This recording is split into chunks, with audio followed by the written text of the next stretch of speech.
is not what men look like. Let's let him What do they finish look his like? point. Fuck you. What do they look like? Bald prisoners? Viral videos. This fitness influencer is now on video as Hollandale Beach police go to arrest him March 17th. And for the first time, we're seeing that video. Fully side with you. I would side with you. I would draw you in. Oh, it's cool, dog. Like, my bad. Hey, my bad. And then I'd wait for you to get lax and then... What happens when a man spends years screaming that he's the toughest, richest, most disciplined guy on the internet and people finally start checking the receipts? You want to know how we win? We run in a perfect day. We master our fucking day. And then we repeat that. Wes Watson built his brand on prison stories, alpha male speeches, and acting like he had conquered life through pure discipline. But behind the muscles and motivational yelling is a much stranger reality. The so-called kingpin was reportedly just a snowboard teenager selling weed to support his own habit, later exaggerating it into stories about being a massive drug dealer at 11 years old. I mean, I was a surfer, skater, snowboarder, and we just want to smoke for free. Everybody wants to smoke for free. Everyone wants to use for free. And so then they they started snowballing. Start pushing. Now he's facing assault allegations, scam claims, and reports that he couldn't even afford rent. To better understand Wes Watson's disturbing behavior, we need to take a deep dive. Let's start this video by looking at what many influencers have to say about Wes Watson, starting with Moist Critical Gaming, or Penguin Zero, originally known as Charles Christopher White, a YouTuber with over 18 million subscribers. At the time, the internet was already turning against Wes Watson. People had been calling him out for fake stories, scam-like coaching programs, steroid use, and his constant fake alpha male behavior. But even after all of that, Wes still managed to keep a loyal fan base. That finally started changing in 2024. In April of that year, Wes appeared on the Fresh and Fit podcast alongside several guests, including commentator Andrew Wilson. What was supposed to be a normal discussion quickly turned into a complete disaster for Wes. The argument started when Andrew disagreed with Wes's views about success, masculinity, money, muscles, and expensive luxury items. According to Andrew, real success comes from having a strong family, stability, good values, and self-control, not from acting like a fake alpha male online while showing off muscles, sports cars, and designer lifestyles. That clearly hit a nerve. Instead of calmly defending his opinions, Wes immediately became angry and aggressive. He started shouting, interrupting people, insulting Andrew's appearance, and even demanded that Andrew take his shirt off so everyone could judge his body. At that point, the podcast stopped looking like a debate and started looking like a public meltdown. That I haven't experienced wealth? Even I poor was people, asking if you did. Even poor people experience days of wealth. I was They asking can- if you even did. poor I don't know people- who you are. But even poor people experience days of wealth. Wes acted as if having giant muscles automatically made someone more of a man, but many viewers thought the opposite. A real man doesn't need to scream at people, flex steroids, or threaten violence just because someone disagrees with him. Even Charles Christopher White reacted to the podcast afterward and openly mocked how childish Wes looked during the argument. Pull your shirt Because off. I've been Tell me you're proud because of yourself. I've been to Oh, wait, hold on, I gotta rewind. I always love that. Pull your shirt off! Show me your body! And let me touch it a little bit. Because you're probably not proud of it. While Andrew stayed calm for most of the discussion, Wes completely lost control. Instead of making logical arguments, he started personally attacking Andrew and even threatened physical violence at one point. For someone who constantly talks about discipline, emotional control, and masculinity, the entire situation exposed a very different side of him. Lowest lows and the highest highs. Well, what's the distinction? After you make X amount, hundreds of thousands of dollars, if you look at these studies done on this, it does not. I don't fit no studies, It does not bro. hugely improve a person's life. Are you proud of who the you are? Why? Wes appeared to be someone who only likes to glorify masculinity instead of adopting it fully. The argument quickly turned embarrassing. People who watched the podcast thought Wes was a deeply insecure and emotionally unstable man. While Andrew stayed cool throughout the disagreement, Wes lost his cool and became highly aggressive. As Wes and Andrew continued to argue over Andrew's body, it came out that Wes had been to prison and stayed there for over 10 years. Because I've been. Tell me you're proud Because of yourself. I've been to prison. Jesus Christ, Because look I've been at to you, prison? bro. You got 10-inch arms and men don't have. No, they go to prison. Yes, you heard that right. Wes went to jail for all the wrong reasons more than once. However, the 10 years he spent in jail occurred in 2009, and this was all about a man named Ruben Carvajal who owed $5,000 to a dealer, Noah Bloom. Noah had given Ruben drugs, in the hopes that Ruben would pay him the money after reselling them. However, Noah was trapped in his own financial issues. He had to pay his own supplier, Jeffrey, so basically everyone involved was trying to clear their own debts at the same time. To tackle this, 3 of them decided to make a drug deal. Ruben agreed to sell more marijuana to Jeffrey and Noah, Iowa at a lower price. The trio set up a meeting, but something unexpected happened. Jeffrey didn't come alone. He showed up with Wes Watson. At the moment, no one knew things were about to take a violent turn. Wes wasn't there for moral support. He had other evil plans. As they were discussing the deal, Ruben put out a pound of marijuana, showing that he had a supply available, even though he had supplies, but it wasn't of the same high quality he had promised. Wes then interrupted the meeting and asked Ruben if he had any more marijuana available at the moment. Ruben told Wes that he did have more, but it was in Los Angeles. The moment Wes realized Ruben didn't have more marijuana, he lost his cool. He attacked Ruben and beat him unconscious with the help of Jeffrey. Wes and Jeffrey then stole the marijuana Ruben had brought and then burglarized his house. And this one story makes Wes appear more of a harasser and assaulter than an alpha male he claims to be online. Instead of looking like some untouchable crime boss, the story made him look more like an enforcer doing violent dirty work for other people higher up the chain. Even though Jeffrey was also involved, one detail stayed consistent in the witness statements. Everyone reportedly identified Wes as the person who started the assault. That became a major problem for him. Some people later speculated that Wes may have been set up to take most of the blame if things went wrong. Then Wes himself admitted that he was addicted to drugs and alcohol, which might have become an easy way to manipulate him into assaulting Ruben. Wes tried to defend himself by claiming that he was living with a couple, Mr. and Mrs. Miller. According to him, he was having dinner with them at the time, but this alibi soon started falling apart. According to some witnesses, Wes was sitting outside the house at around 8 to 8:30 p.m. Others reported seeing Wes inside the house around 9:30 p.m. before he went to bed. None of the people could confirm where Wes was at the time. Wes also showed a photo of himself as evidence, but that photo backfired badly. In the photo, Wes had hair in his head, but at the time of the assault, Wes had shaved his head. That contradiction immediately raised questions about whether the photo was even taken during the correct time period. When the police questioned the couple, it turned out that they went to bed at around 8 p.m. That meant they had no idea where Wes actually went afterward. Wes later claimed that law enforcement took around 8 months to finally track him down after the assault. However, according to the records, Wes was already convicted of his crimes by the time he claims he was arrested. This meant that Wes had mixed up dates about his arrest, or maybe he was exaggerating. So now you go to prison. At that point, have you done any jail time? I did jail time up at Gillis, so people were like, they run the day, they're like, oh, you're sitting there for 8 months. You're Right. sitting in county jail for 8 months. No, but I mean before that particular arrest, did you do any jail time? I did like a county lid.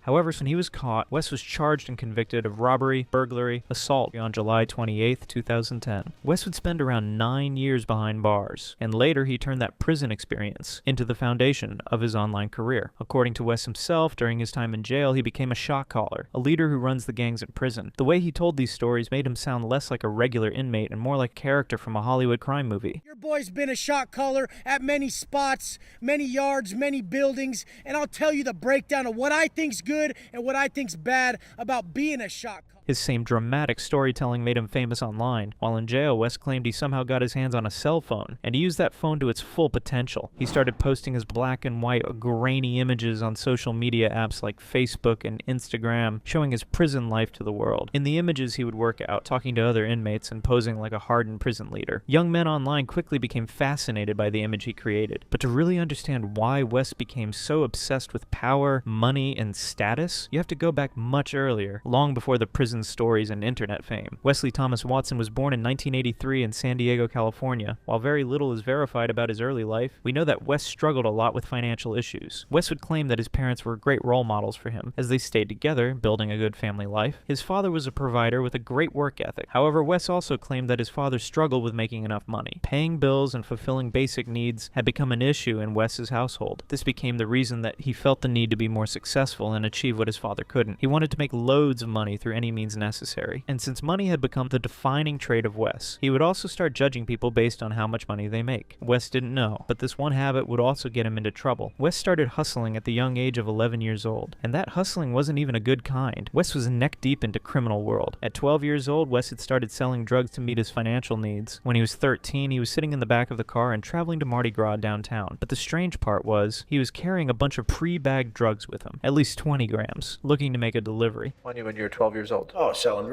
At 12 years old? Oh, yeah, always. I remember I was in the back of a car going to like Mardi Gras in downtown San Diego, and I'm like 13, and I got like a bunch of pre-bagged sacks of on me like a drop sack, like a bag full, like 20 grams of. And honestly, it sounded too fake to believe. A preteen like Wes can't handle this amount of drugs. To critics, it sounded less like reality and more like Wes trying to turn himself into some kind of young drug lord character. According to some reports, Wes was a snowboarding teenager who used to smoke a lot of weed, and then he eventually started selling it to feed his habit. In one of the interviews, Wes himself claimed that while being 14 or 15, he didn't want to pay for his weed, so he started selling it to get his free supply. At that time, he was dealing with both coke and weed. I started smoking like 13 or 12.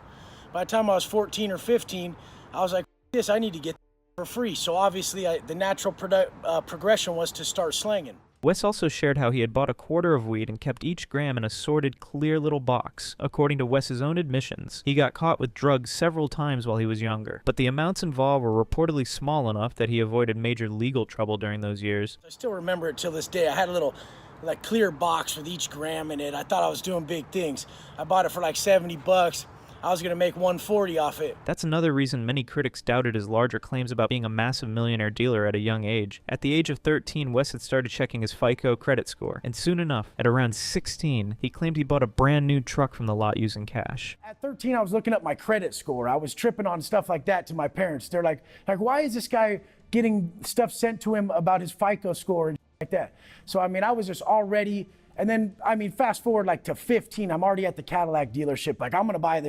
Second I turned 16. Later, Wes would go even further, claiming he was already a millionaire before prison. He lived in a high-rise building and had his hands sore counting the endless dollar bills. The way Wes described it, you would think he was living like a movie character long before he ever got arrested. And since Wes had already started his social media life inside prison, he only got out to make it even better. As soon as he stepped out of prison, he started figuring out how he had to turn his online image into a real-life business. Similar to other alpha male influencers, Wes was also successful in bluffing others. He started selling motivation, fitness advice, like how to grow big like him, self-help programs, and even some bootless but expensive online courses. His content mainly focused on topics like discipline, masculinity, prison stories, and becoming successful through hard work, and it did wonders for him. Right after his release from prison, Wes started showing up on a YouTube channel fresh out. This one channel became popular for interviewing ex-inmates, where they would tell stories about their time in prison, gangs, violence, and survival behind bars. When Wes made an entry into the podcast, he became even more famous because of his aggressive personality and dramatic storytelling. Over the span of several months, Wes showed up in multiple videos, which got him a lot more followers and made his name online. In those interviews, Wes claimed that inmates would often have no choice but to shake hands with racial groups for the sake of their own protection. According to Wes, prison wasn't about democracy. It was more about dictatorship, where influential people controlled every activity. Since Wes was already gaining momentum with his prison stories, he ended up creating a YouTube channel under the name Wes Watson. There, he uploaded his first video titled, "The Time I Almost Lost My Life in Prison." In that video, Wes recalled getting into a violent fight with another inmate, and it didn't end well. While Wes and another inmate didn't get a lot of injuries, an unrelated inmate received serious facial injuries. As a result, Wes was kept in solitary confinement. Over time, Wes kept sharing prison stories, gang politics, and videos on how to survive in prison. But eventually, the stories started becoming less believable and more bizarre. One strange topic Wes often talked about was something called hooping paperwork. With the paperwork, you know how I roll with it. You know how I roll with my paperwork. I got hooped. I don't give a I roll that shit up tiny as I put in some cellophane. Hooping means the prisoners would hide prison documents in their bodies, especially in the rectum. This way, other inmates wouldn't be able to check their identity or criminal background when they enter a new facility. Inmates like offenders, PDFs, and ex-cops would be especially treated violently by others. Other than that, Wes also used some graphic prison slang and humor, and even added shocking details to make his content more entertaining. But wait, there's more. At one point, Wes even claimed inmates recognized each other by their buttholes during strip searches. They only know you by your there. They see my face, and they're like, oh, who are you again? And then I just bend over, I show them. Oh, Wes Watson, how you doing, bro? What's up? Nice to meet you. The entire story sounded absurd, but clips like this strangely made him even more popular online. One of these videos became so famous that it gained millions of views, and Wes's YouTube channel gained 100,000 subscribers within the first month after its creation. However, people knew Wes was over-exaggerating his stories, making them sound entirely unbelievable. And many other YouTube channels in the same niche, covering prison stories, started shaming Wes for lying about his experience. Others would call Wes out for being artificial, fake, and fraudulent, all because of his constant lying. Some thought how Wes acted online was completely unrealistic. And then one day, a YouTube channel pulled up Wes's prison records, exposing everything. According to the records, Wes never went to high-level prison yards. He was instead sent to a facility with non-violent criminals. That completely damaged the dangerous prison kingpin image he had spent years building. But by then, Wes had already figured out how to turn controversy into money. And as soon as he ran out of prison stories, Wes came up with something even better. He started promoting and heavily advertising his self-mastery programs. And the prices were extremely crazy and unnecessarily high. Some of the small plans started with $50, but the high-tier coaching courses cost thousands of dollars each month. But this isn't even the worst part yet. Some of the specific mentorship programs cost as much as $25,000. Yes, you heard that right. The worst part about these courses was that they were described vaguely. Wes didn't bother to list down the things a course would provide. However, there were promises that the course would get you nutrition advice, business mentorship, custom workout plans, mindset coaching, and weekly Zoom calls. However, there is little to no hard evidence that his clients were actually getting any of those services. At the same time, Wes began making unbelievable claims about how much money he was making off these courses. According to him, he was earning up to $200,000 per day and around $2 or $3 million per month. But people knew Wes could be lying about all that. He might have been making a fair amount of money through social media and coaching, but the claim of making hundreds of thousands of dollars a day was something completely fishy. And then in 2024, Wes's millionaire before prison story got challenged publicly. A YouTuber named Jesse from the channel Jesse on Fire shared claims from people who allegedly knew Wes before he went to prison in 2009. According to Jesse, his wife's friends personally knew Wes back then, and their version of the story looked completely different from the rich drug kingpin image Wes pushed online. Instead of being some wealthy criminal mastermind, they described Wes as broke, couch surfing, and relying heavily on girlfriends for a place to stay. Jesse also claimed that Wes allegedly moved into his girlfriend's house to stay there because he couldn't afford rent and bills. According to the story, the girlfriend's roommates became so frustrated with Wes living there and contributing nothing financially that they eventually moved out themselves. Yeah, no, he definitely is not making money like that before he went to jail, like not even remotely in the stratosphere of that. Like, he did have money for bills. He had to move in with his girlfriend. But apparently it's a big story, so there you guys go, dude. There's the big story. And if this was true about Wes's past, then Wes's claims about owning luxury cars, condos, and even making millions of dollars could be a straight-up lie. That flashy success story became one of the biggest reasons people trusted him and bought his expensive courses. He uses one line: "If you follow me, you can become rich and successful like me too." But the deeper people looked into Wes's past, the more confusing his stories became. To be fair, not every accusation against Wes came with hard proof. A lot of the claims were still based on people sharing personal experiences or old stories. But one thing that was real was Wes being intensely involved in snowboarding. He appeared in video montages from the mid-2000s, which proved that he had some talent in sports. I mean, I was a surfer, skater, snowboarder, and we just want to smoke for free. Everybody wants to smoke for free. Everyone wants to use for free. And so then they they started snowballing. Start pushing. But this is where it all gets a bit out of the box. At one point, he claimed he used a construction company to launder illegal drug money before prison. According to Wes, that was supposedly how he explained his wealth and avoided suspicion. Problem is that he only mentioned this construction company's story once. After that, he rarely brought it up again in later interviews. He either forgot to talk about it or it was just a made-up thing. I had like a condo. I had like a mini McMansion. But you didn't own any of it, right? Like, that's my thing with drug dealers. Like, when you look at it, because you're not paying taxes clearly on the drugs. I was just watching it through a construction company. Then another strange detail started catching people's attention. This time it was about how Wes described his own arrest after the assault case. In one of the interviews, he claimed that he was arrested by some U.S. Marshals outside of his friend's house. But in another version, Wes claimed he was arrested while he was leaving the gym. These could sound like small details that might get mixed up by people easily. But when people started comparing all of Wes's interviews together, it would truly make sense about how truthful Wes really is. At the same time, critics also started looking deeper into his coaching business. His critics thought that his coaching business was quite simple, because he only sold fantasy to people who were looking for it. His entire online image revolved around flashy success. Luxury cars, giant mansions, expensive watches, muscles, money, dominance, that became the brand. It became a norm for Wes to keep talking about how he went from his grandmother's house after prison to becoming the owner of multiple mansions. He even claimed to have owned Rolls-Royce and Lamborghini within a few years only. And for a while, many people believed it. But despite all the motivational speeches and success talk, Wes repeatedly admitted that anger was still one of the biggest problems in his life. Wes would often claim that his anger was his biggest hurdle to success. According to him, he had to keep his anger in check, fearing he would end up in jail again. He discussed his anger in a lot of older videos, where he sounded quite emotional. I was so angry in prison. So angry. Obviously, most people could agree with that. But then I look back, I've been angry my whole life, my entire life. I've been just frustrated and angry. I'm still angry today. I still wake up angry today. He once shared a story about how he had to call his mother when he was in trouble while in prison. That moment, Wes recalled a powerful question that his mother asked, and that changed him big time. And she goes, she just put me in tears whenever I speak about it. But she says, we know you've proven you can hurt people. Can you prove you can't? And she really cusses. My mom's gangster, but that hit me so deep because at that moment I realized how weak I was for continually falling victim to something that caused me and my family so much pain. For the time being, Wes kept his anger under control, but after a while, people saw that Wes stopped putting effort into his anger management and let himself become the aggressive, tough guy that he is today. One example happened during an interview when someone casually mentioned his wife. Wes instantly became defensive, cut the conversation off, and aggressively warned the interviewer not to go there. You dropped your wife off with a... Well, you don't go there. I'll you up right here if you say anything about my goddamn wife. I swear to God. So don't say nothing right there, bro. Stop right there. Stop right there. And this wasn't just a random discussion. The interviewer was actually talking about Wes's ex-wife, Valerie, whom he married in 2021. During that time, Wes had admitted that he was struggling with anger and addiction management in relationships. However, soon after, he claimed that he got rid of them. But this is where things became salty. In 2022, Valerie made a series of allegation posts against Wes that he was involved in domestic violence and physical.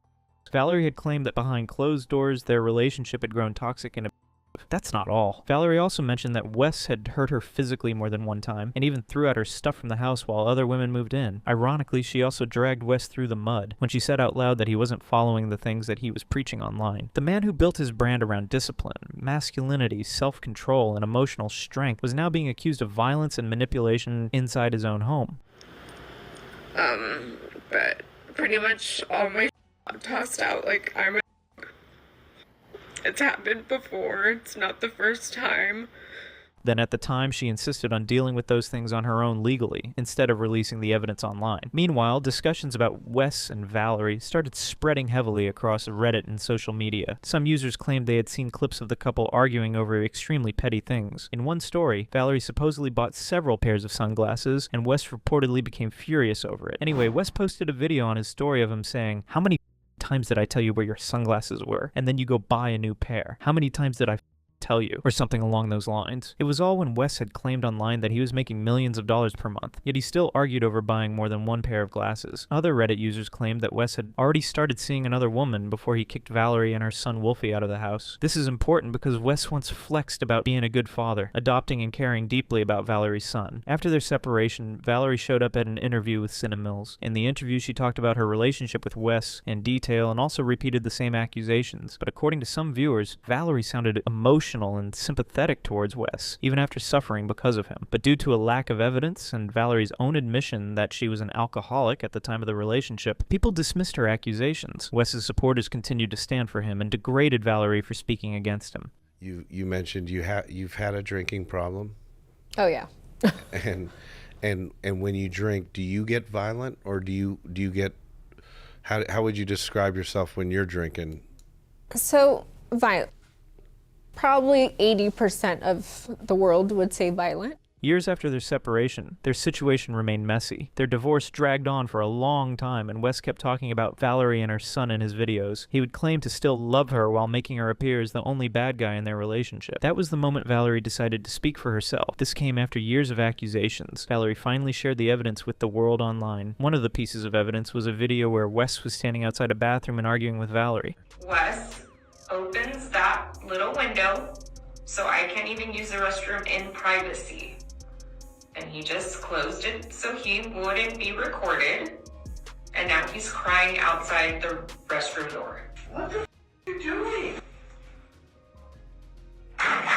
These pieces of evidence became harder to ignore, and people started calling Wes out for his dual behavior. Eventually, Wes and Valerie's divorce was finalized in 2022, after roughly 3 years together. At the same time, online communities started working around and digging deeply into Wes's past. One of them was a subreddit dedicated to Wes Watson. One discovery that caught attention was the mansion Wes constantly showed online. According to people online, the property wasn't actually owned by Wes and was simply being rented. This wasn't something very serious because many influencers rent luxury cars and homes for their content. content. However, for Wes, it only added more doubts about how real his lifestyle actually was. And when people started looking into more details like his coaching business, things became even more twisted. According to ex-clients and critics, Wes wasn't running a simple and fair business. He was straight up scamming people. Many clients complained that Wes charged them a lot of money, but never offered the real services they had promised. One of those complaints came from a Reddit user by the name The Dutch Devil in 2023. The post was titled, "How Wes Watson Almost Scammed Me Out of $1,500 and Gained a Lot of Attention." The user explained that he was a long-standing fan of Wes and wanted to enroll in Wes's business coaching programs. The program that he had joined cost around $3,000. However, he couldn't afford that much, so he asked for a concession from Wes, who offered him a discounted fee, $1,500. Dutch quickly accepted the deal and agreed to be on calls with Wes moving forward. Instead, things quickly became chaotic. Because of the time zone difference, the client initially assumed Wes had accidentally missed one of their scheduled calls, so he politely messaged Wes asking about it. But according to the Reddit post, Wes immediately became aggressive. Instead of responding with the same politeness, he insulted the user and even threatened to take away the discount fully. The user quickly handled the situation with calmness, apologized for nothing, and another call was scheduled. After that, I scheduled the next call with him on Trainerize. He never brought up my needing the payment again and didn't send me another invoice. But the same thing kept happening again and again. The same situation occurred, and Wes didn't show up on the call. The user shared that Wes constantly ignored, delayed, and canceled the calls. Several months passed by, and the user didn't get the coaching that he had paid for. And after a while, he realized that he was simply scammed out of money. Over the course of the next almost 3 months, I would be blown off and have to reschedule my calls multiple times. I believe 4 times was the number. It is hard to know exactly how many, because I didn't start taking screenshots of our conversations in Trainerize. At the same time, Wes was also fed up with the constant mess up with Dutch, and he suddenly thought about the $1,500 US that he had snatched from the poor guy. Wes tried to imply that he was not obligated to provide his services for $1,500. He asked Dutch to get a refund instead. For Wes, it wasn't even a big deal to pull something like that. He wasn't bothered about leading someone on, and later came up with a justification to excuse his behavior. After a little back and forth, he just tells me to request a refund, but this person just says might have got canceled, not sure, before trying to reschedule me again. To make things even more frustrating, Wes had required his clients to use a fitness coaching app called Trainerize for communication and scheduling. So when Dutch tried getting his money back, he followed Wes's instructions and contacted the platform for a refund. But there was another problem. The refund request was rejected because more than 3 months had already passed since the original payment. Dutch then got his bank involved in the entire situation. However, when the bank contacted Wes and his team, neither of them responded for a whole month. But eventually, Dutch got his money back. Another month later, I received my $1,500 charge back. Not because Wes and his support team agreed to it, but because they didn't respond to my bank at all for that month. So I received my refund by default. This overall situation only created more mess for Wes. When people heard about Dutch, many others also came forward with their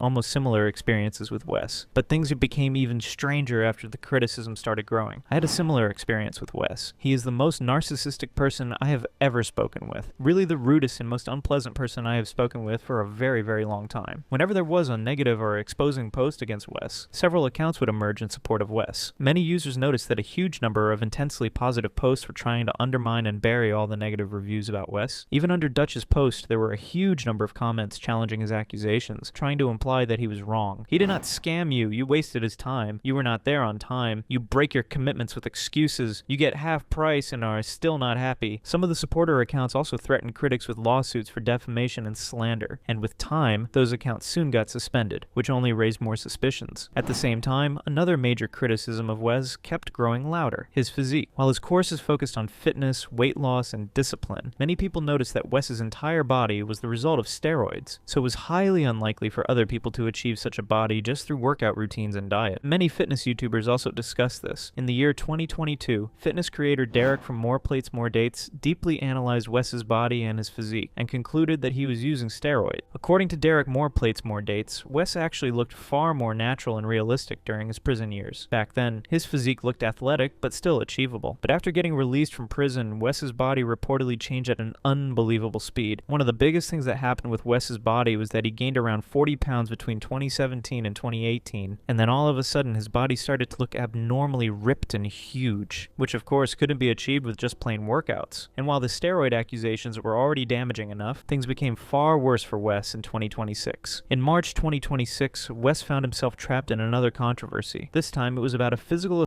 on his 28-year-old girlfriend named Megan. A YouTuber, Daddy Wells, shared this. According to the video, Megan had arrived at the hospital with serious injuries. The YouTuber claimed that the fight had started after Megan went to a basketball game with a friend. When Wes saw her there, he started threatening and calling her. Later, when the two allegedly met in person, the argument reportedly escalated into physical violence. According to the allegations, Wes became extremely aggressive. He also threatened other members of her family, saying that they were also going to be done for. He was saying things like he was going to her off of her body since he decided to pay for them. And so Megan kept telling him she didn't want to go. She did not want to go to Wes's house, but since he was threatening her and threatening other members of her family, she decided to go. While Megan was allegedly crying, screaming, and asking for help, people around Wes reportedly did nothing to stop it, even though security staff and some of Wes's own associates were allegedly present during the incident. Afterward, Megan reportedly went to the emergency room with visible injuries and bruises. For many people online, the allegations immediately brought back memories of Valerie's earlier accusations against Wes. Wes was arrested on March 17, 2026, and charged with robbery without a weapon, felony battery, and aggravated assault, and he stays in that prison to this day. In the end, the self-proclaimed motivational leader became a warning sign himself, proof that no amount of muscles, money, or internet fame can hide the truth forever.